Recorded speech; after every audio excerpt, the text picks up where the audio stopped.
Vamos ouvir nesse instante a pregação da palavra do Senhor. Estivemos nos 2 últimos domingos em 2 sermões no Salmo de número 103 e hoje chegamos ao último sermão no Salmo de número 103. Faremos a leitura inicial, os textos que já ouvimos, a pregação. Salmo 103, versículos 1 a 14.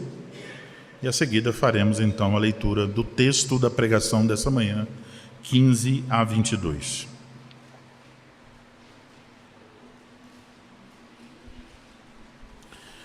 Salmo 103. Salmo de Davi. Bendize, ó minha alma, ao Senhor, e tudo o que há em mim, bendiga o seu santo nome. Bendize, ó minha alma, ao Senhor, e não te esqueças de nenhum só de seus benefícios. Ele é quem perdoa todas as tuas iniquidades, ensara todas as tuas enfermidades. Da cova redime a tua vida e te coroa de graça e misericórdia. Quem farta de bens a tua velhice, de sorte que a tua mocidade se renova como a da águia. O Senhor faz justiça e julga todos os oprimidos. Manifestou os seus caminhos a Moisés e os seus feitos aos filhos de Israel. O Senhor é misericordioso e compassivo, longânimo e assaz benigno. Não repreende perpetuamente nem conserva para sempre a sua ira. Não nos trata segundo os nossos pecados, nem nos retribui consoante as nossas iniquidades. Pois quanto o céu se alteia acima da terra, assim é grande a sua misericórdia para com os que o temem. Quanto dista o oriente do ocidente, assim afasta de nós as nossas transgressões. Como um pai se compadece de seus filhos, assim o Senhor se compadece dos que o temem. Pois Ele conhece a nossa estrutura e sabe que somos pó. Agora o texto da pregação, 15 a 22. Quanto ao homem, os seus dias são como a relva, como a flor do campo, assim ele floresce, pois soprando nela o vento, desaparece, e não conhecerá daí em diante o seu lugar. Mas a misericórdia do Senhor é de eternidade a eternidade sobre os que o temem, e a sua justiça sobre os filhos dos filhos, para com os que guardam a sua aliança, e para com os que se lembram dos seus preceitos e os cumprem. Nos céus estabeleceu o Senhor o seu trono, e o seu reino domina sobre tudo. Bendizei ao Senhor todos os seus anjos, valorosos em poder, que executais as suas ordens, e lhe obedeceis a palavra. Bendizei ao Senhor todos os seus exércitos, vós ministros seus, que fazeis a sua vontade. Bendizei ao Senhor vós todas as suas obras, em todos os lugares do seu domínio. Bendize, ó minha alma, ao Senhor. Até aí, a leitura da palavra do Senhor. Vamos orar mais uma vez, irmãos. Ó Senhor Deus, nosso Pai, Deus bendito e santo, vamos ouvir, Senhor, a pregação da Tua palavra e dependemos do Senhor. Pedimos que graciosamente o Senhor conceda a sua bênção, capacidade, inteligência, àquele que vai falar, para que não fale de si mesmo, mas que exponha diante de nós a palavra do Senhor, de tal modo que ao ouvi-lo possamos ter a compreensão de estar recebendo do Senhor a sua palavra. Concede, Senhor, a todos nós, ouvintes, o coração manso, o espírito humilde, o desejo sincero de ouvir a palavra do Senhor e colocá-la em prática. E pela obra do Teu Espírito Santo, nós sejamos moldados conforme a imagem do nosso Senhor Jesus Cristo.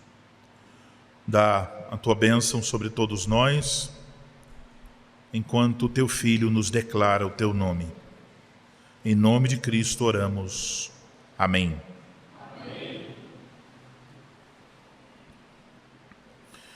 Amada Igreja do nosso Senhor Jesus Cristo, como nós já observamos em domingos anteriores, neste salmo Davi está com um coração cheio de gratidão ao Senhor, exaltando o nome do Senhor. Observamos que na primeira parte do salmo, versículos de 1 a 5, o salmista está de uma forma muito pessoal, encorajando a si mesmo a louvar ao Senhor pelos benefícios que ele pessoalmente tinha recebido do Senhor. Esse foi o assunto do nosso primeiro sermão. Depois, e aí então nessa parte, observamos a palavra final, dizendo: bendize, ó minha alma, ao Senhor, e não te esqueças de nenhum só de todos os seus benefícios. Na segunda parte, foi o assunto do segundo sermão, nos versículos 6 a 14, Davi passou a falar em termos plurais. Ele está falando da aliança de Deus com o seu povo. Ele falou sobre a grandeza da misericórdia do Senhor e como o Senhor usa dessa misericórdia ao tratar com o seu povo. Podemos lembrar das palavras do versículo 8, quando Davi traz para o salmo as palavras da revelação da glória de Deus em Êxodo 33. O Senhor é misericordioso e compassivo, longânimo e assaz benigno. Agora, na parte final deste salmo, os versículos 15 a 22, a fim de nos encorajar a bendizer ao Senhor com ele, Davi então chama a nossa atenção para um contraste. O contraste é entre o homem e Deus.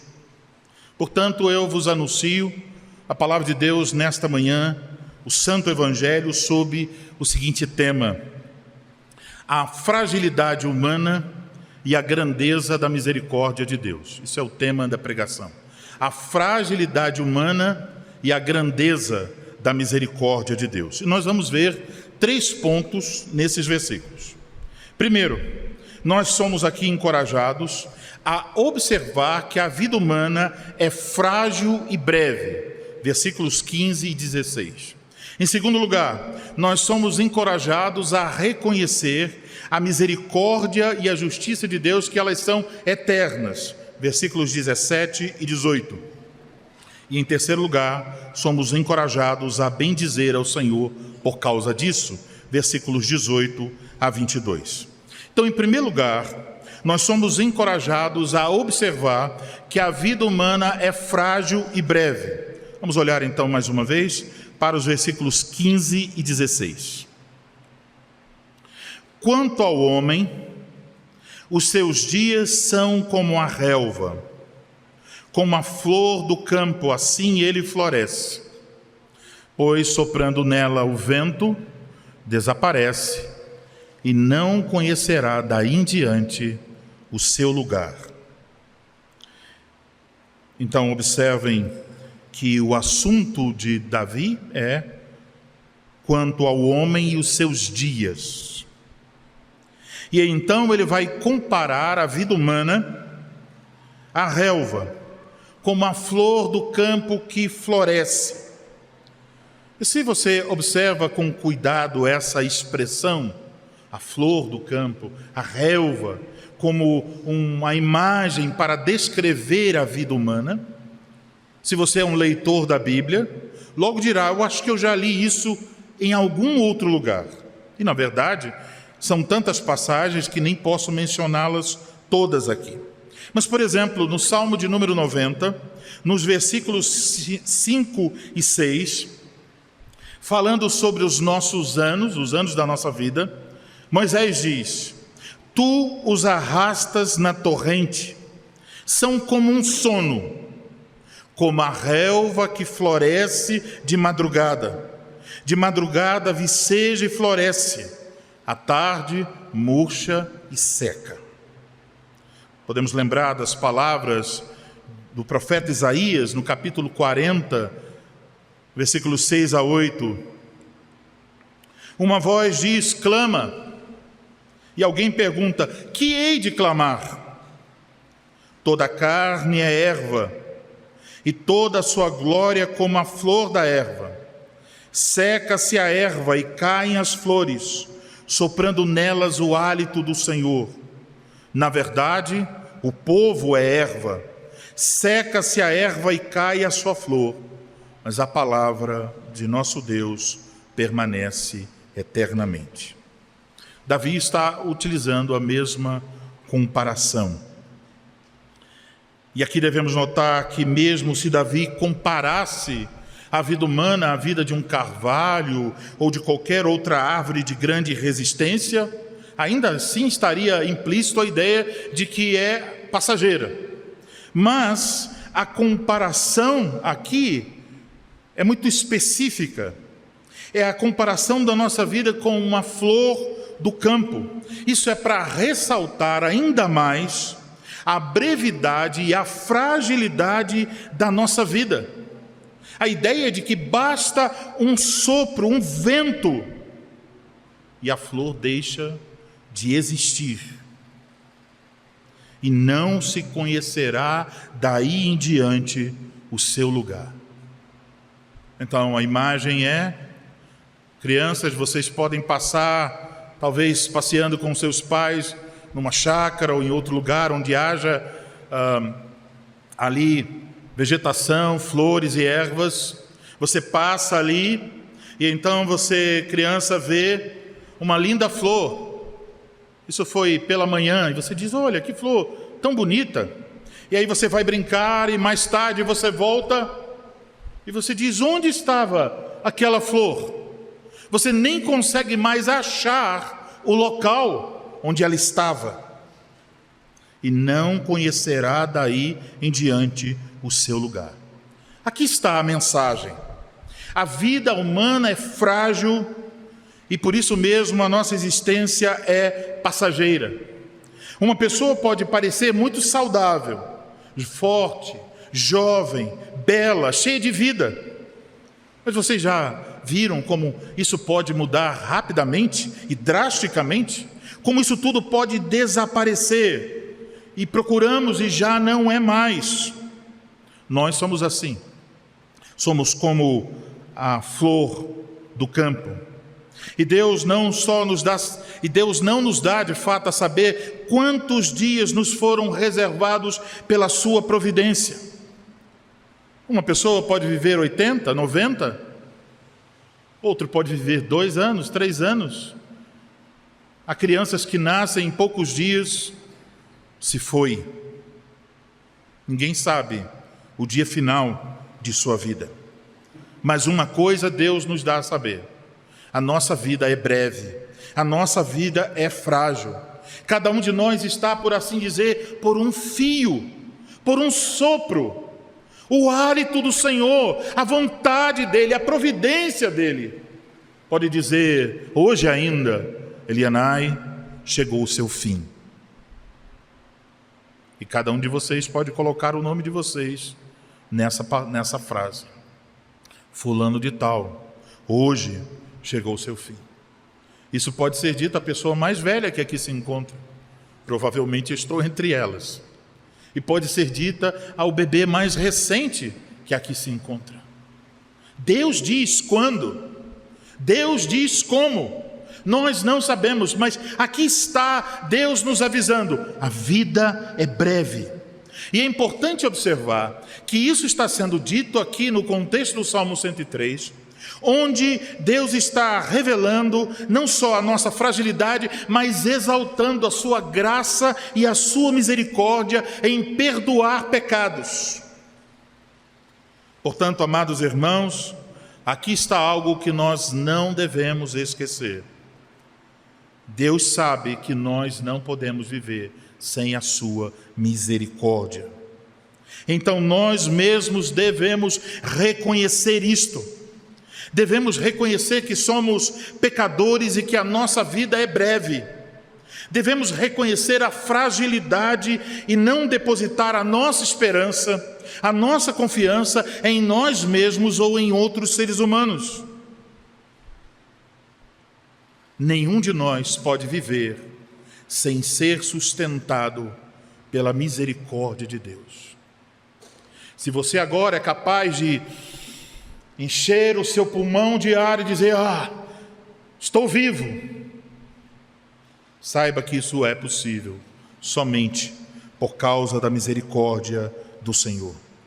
Então, nós devemos reconhecer a nossa fragilidade, reconhecer que não podemos viver sem ser sustentados pela misericórdia da vida de Deus, e saber então que nós não podemos fundamentar a nossa vida em nós mesmos.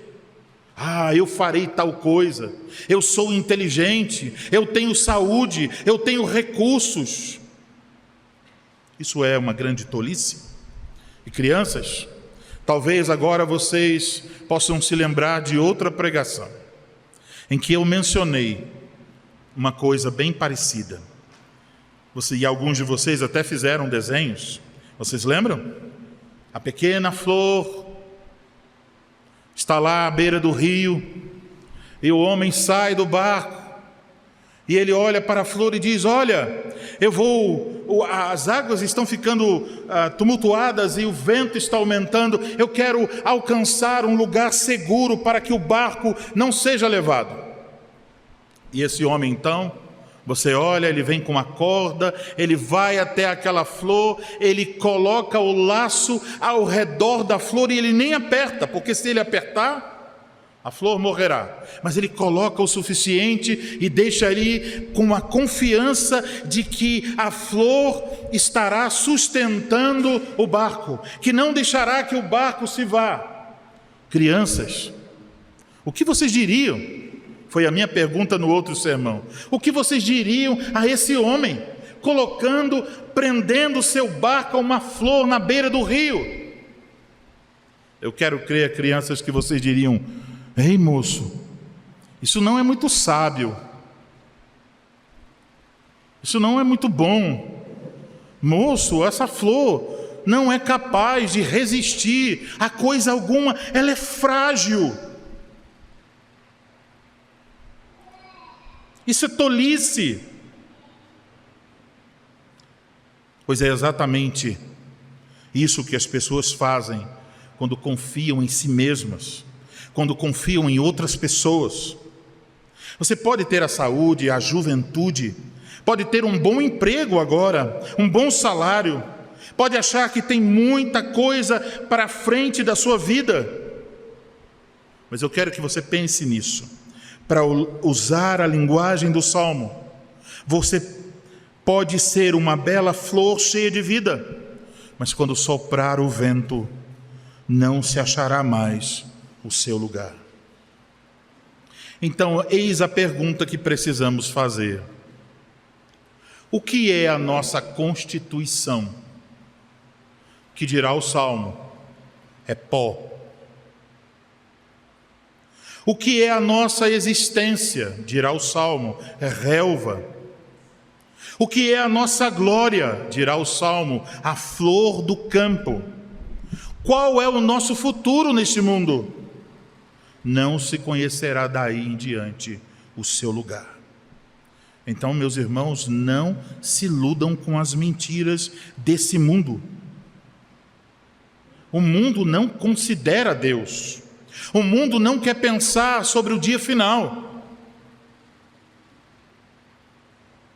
Um lugar onde as pessoas não gostam de estar é no velório. O velório é uma lembrança para todos nós de que também um dia nós vamos estar dentro de uma caixa de madeira.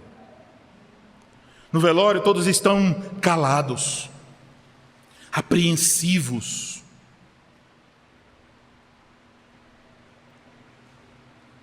Então, a realidade é que a nossa vida é frágil e breve, e a única esperança para nós é que nós estejamos refugiados na misericórdia de Deus. Isso nos leva ao segundo ponto. Em segundo lugar, nós somos encorajados a reconhecer que a misericórdia e a justiça de Deus são eternas. Versículos 17 e 18.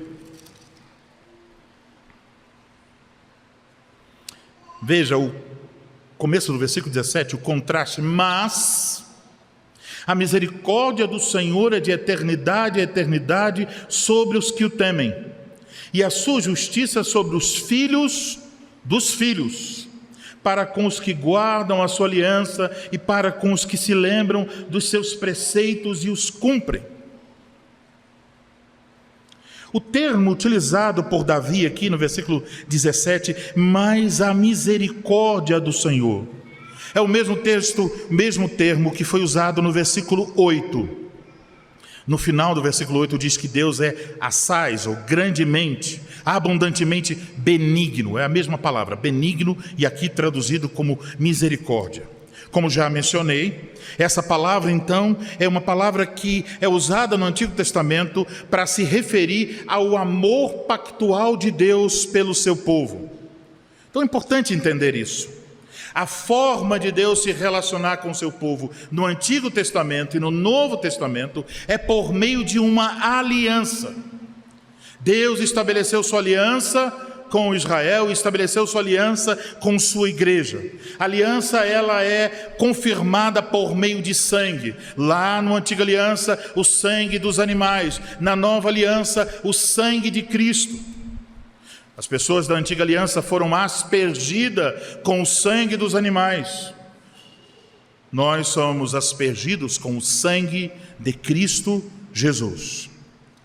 Aliança significa então que Deus nos trata como seu povo, que Ele tem bênçãos para nós, os pais, e tem bênçãos para os nossos filhos.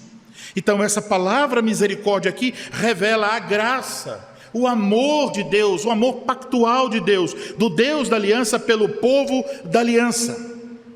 Notem que há aqui um contraste entre o amor pactual de Deus que permanece de eternidade a eternidade, com a nossa vida que é frágil e breve. Então, eis a imagem, enquanto nós passamos rapidamente, os nossos filhos rapidamente, os nossos netos rapidamente, estamos e de repente já não estamos mais. Aqui está uma imagem confortadora. O amor pactual de Deus permanece, continua inalterável de geração em geração. O mesmo se dá em relação à sua justiça.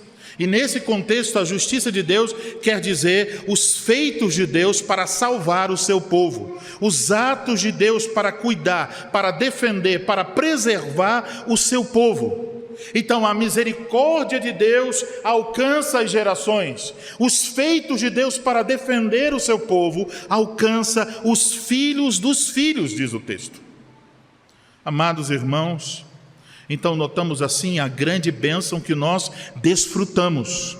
Se você está em Cristo Jesus, você é um participante desse relacionamento com Deus e seu povo. Você participa da nova aliança. Assim sendo, as promessas de Deus são não somente para nós, os adultos, mas também para nossos filhos e filhas, para os nossos netos e netas e quantos ainda vierem. É importante observar, nas Escrituras, Deus se relaciona com o seu povo de forma pactual. A nossa visão moderna de religião é extremamente individualista, cada um por si. Mas isso não é a linguagem bíblica. A linguagem bíblica está sempre falando com o povo de Deus, ainda que haja aspectos pessoais, no próprio Salmo nós temos isso, mas a ideia é de relacionamento com o povo. Deus se relaciona com o seu povo dessa forma pactual. Ele se declara como Deus, o nosso Deus, o Deus dos nossos filhos e o Deus dos nossos netos, e assim em diante. Percebam que neste salmo, então, isso é um grande consolo. Você percebe o consolo aqui?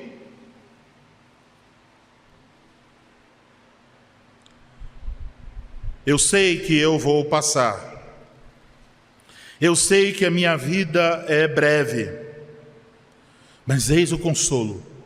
A mesma misericórdia da qual eu tenho desfrutado todos os dias da minha vida em Cristo Jesus, é a misericórdia que Deus, em sua graça, já tem derramado sobre os meus 4 filhos, sobre as minhas 2 noras e sobre os netos que ainda virão. Eu provavelmente não poderei ver o casamento dos meus netos. Pelo menos dos bisnetos eu tenho certeza. Que será? Com quem se casarão? Como viverão? Sairão por esse mundo afora ou estarão cercados pela graça de Deus? Oh, meus irmãos, toda a minha esperança se estabelece nesta verdade.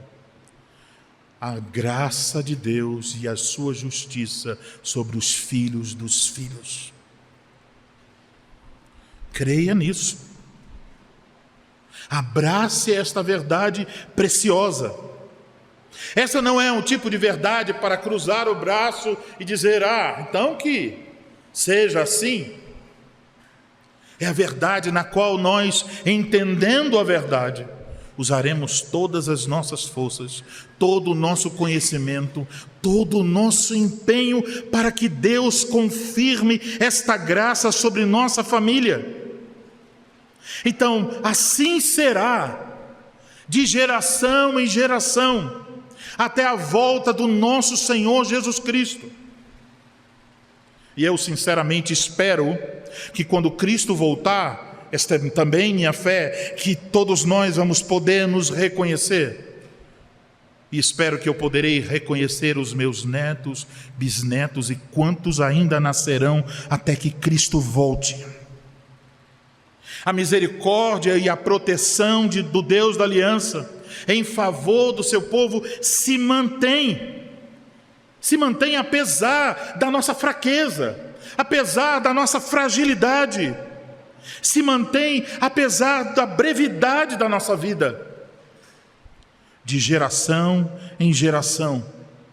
A graça do Senhor não muda, a graça do Senhor não diminui, a graça do Senhor não pode ser nem sequer melhorada, porque o amor pactual dele por nós é perfeito.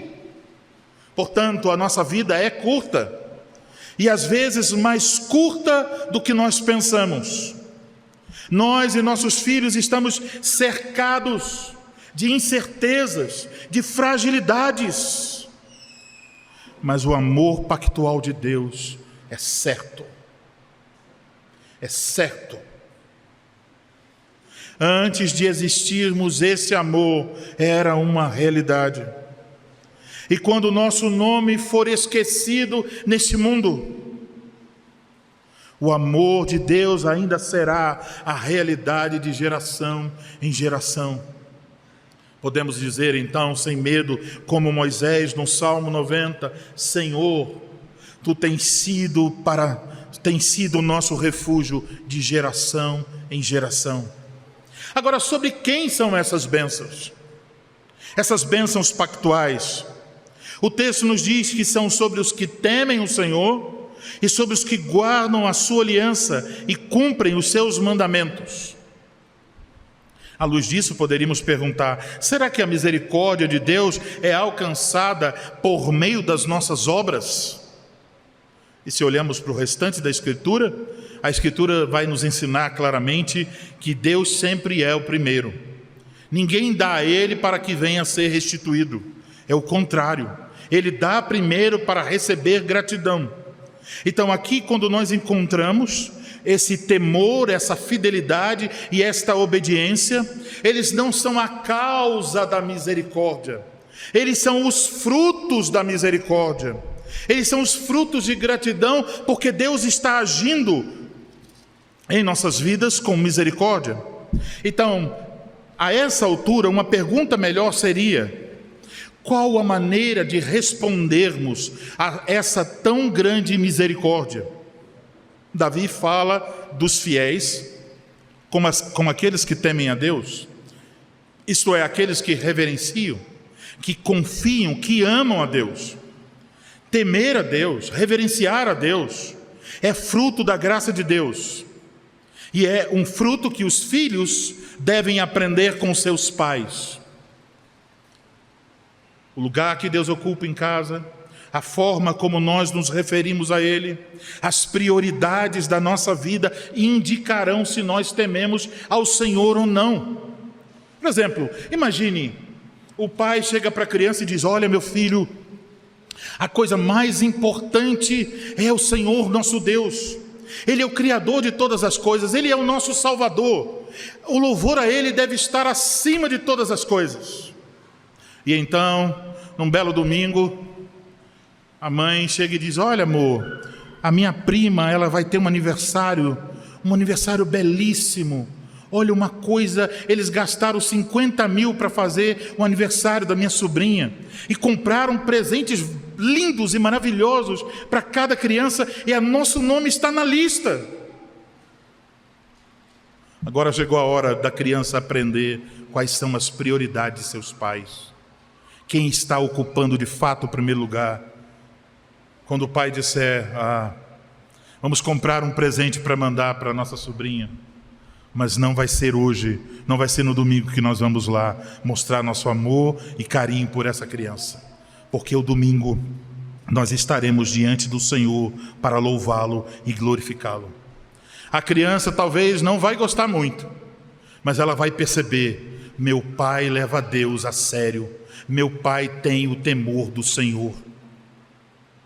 Então, meus amados, aqui está, essa bênção pactual é para aqueles que temem o Senhor. Mas há um outro fruto aqui descrito, quando diz que guardam a sua aliança. E o guardar a aliança aqui significa obedecer aos mandamentos, os preceitos do Senhor, os que se lembram dos seus preceitos e os cumprem. Portanto, amados irmãos, se temos sido alcançados pela misericórdia de Deus, se temos desfrutado do seu amor, do seu cuidado pactual, então devemos responder a essa bênção com temor, fidelidade e obediência. Essa deve ser a nossa resposta de gratidão a Deus. E dessa forma nós logo percebemos que a nossa resposta também é cheia de fraquezas. E é por isso mesmo que no que se refere à nossa resposta de gratidão à misericórdia de Deus, nós não podemos recorrer a outra fonte, senão a essa mesma misericórdia de Deus.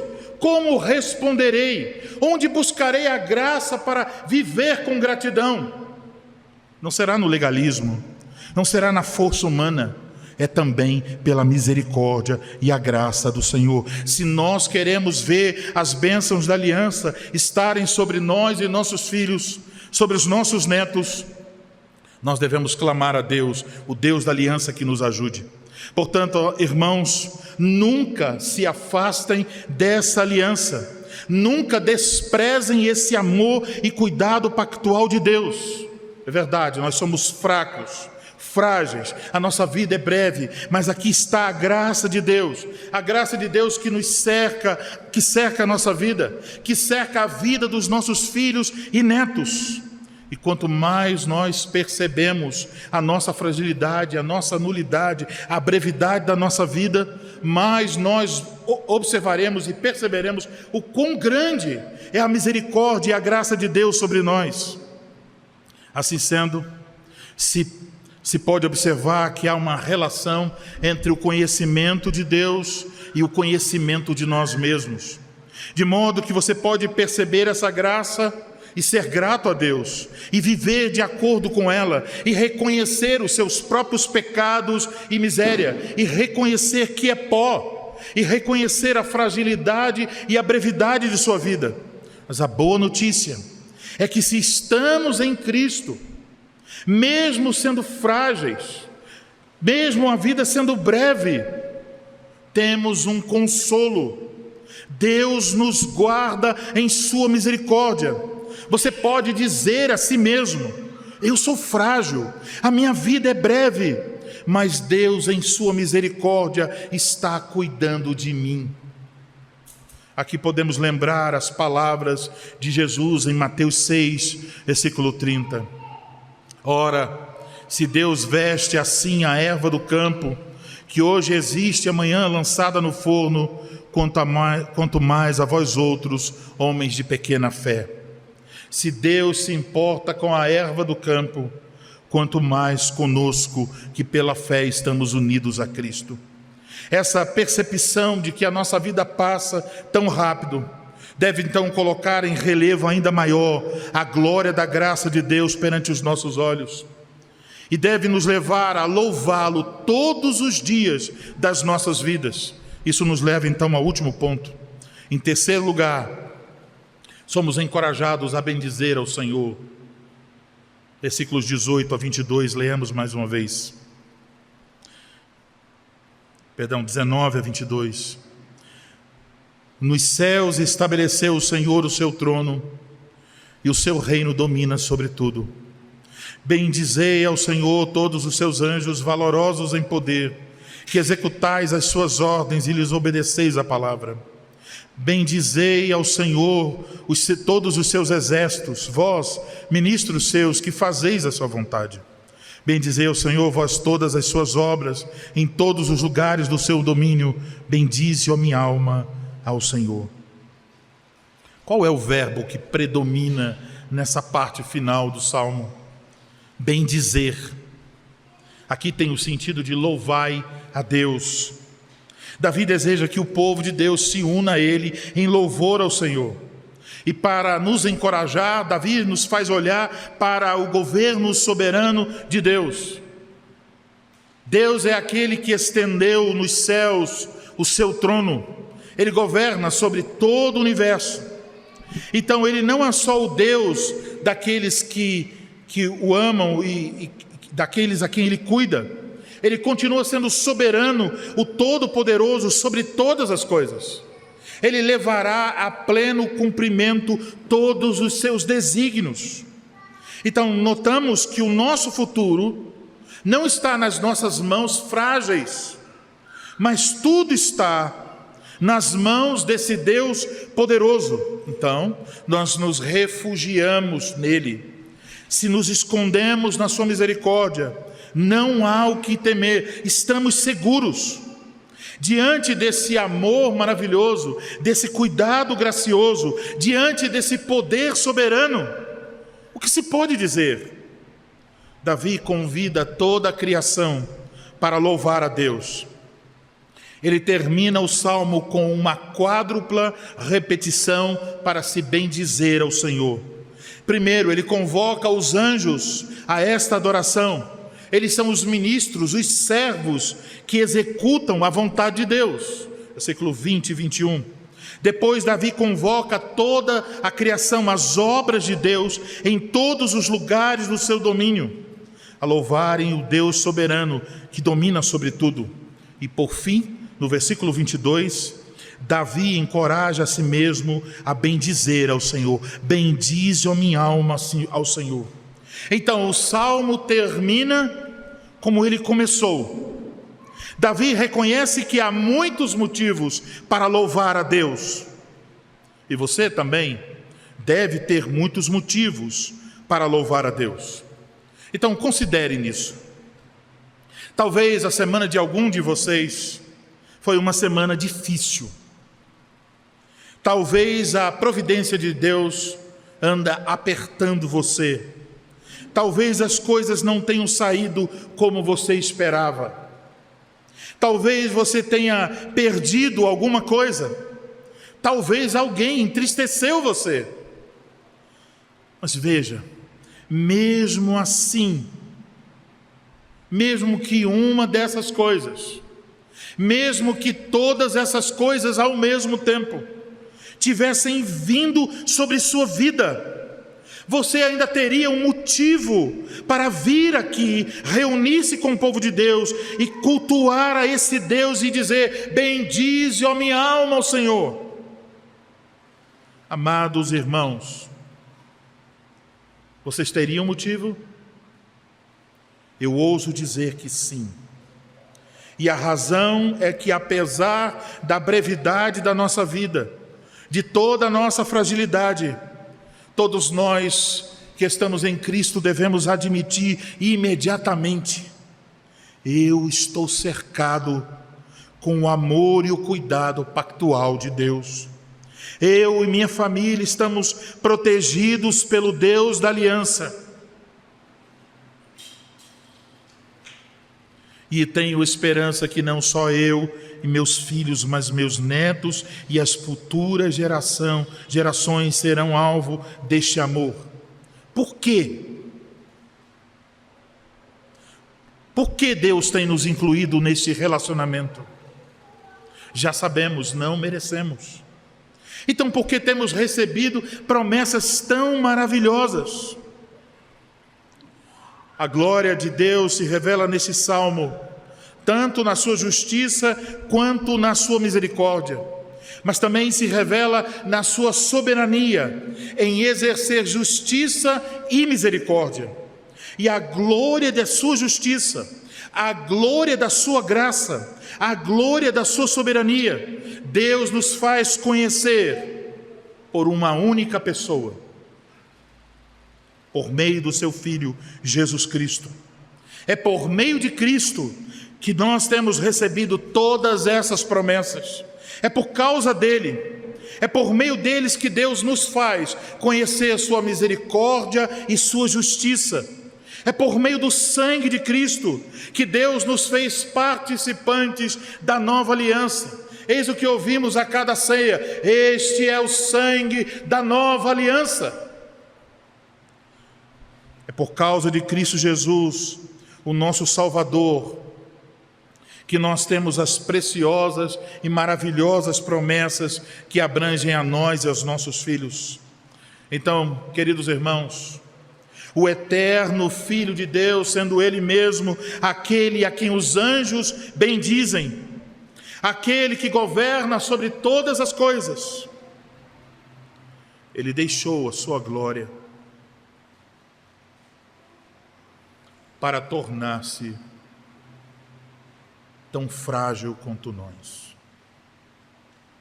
Poderíamos dizer então, Cristo se tornou a flor do campo,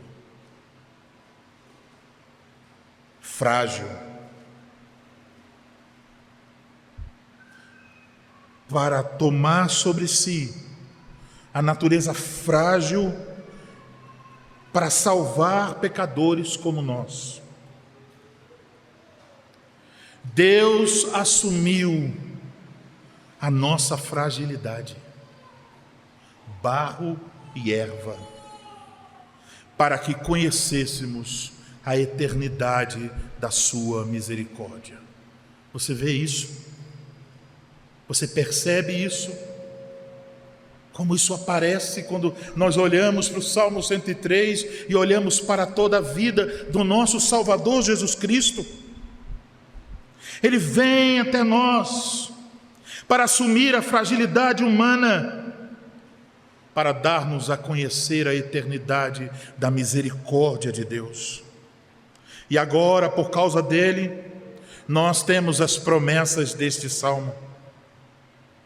Por causa dele, mesmo que sejamos arrancados desta vida pela morte, ainda assim não será o fim.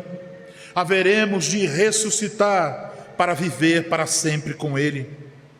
Portanto, mesmo que sua semana possa ter sido a pior das semanas de sua vida, ainda assim você tem motivos para bendizer a Deus. Cristo é a principal razão para você bendizer a Deus. Você confia em Cristo? Então ânimo, enxugue suas lágrimas. Você tem um bem precioso. Ele é seu Salvador. Ele é o sim de Deus para todas as promessas do Evangelho e para todas as bênçãos da aliança.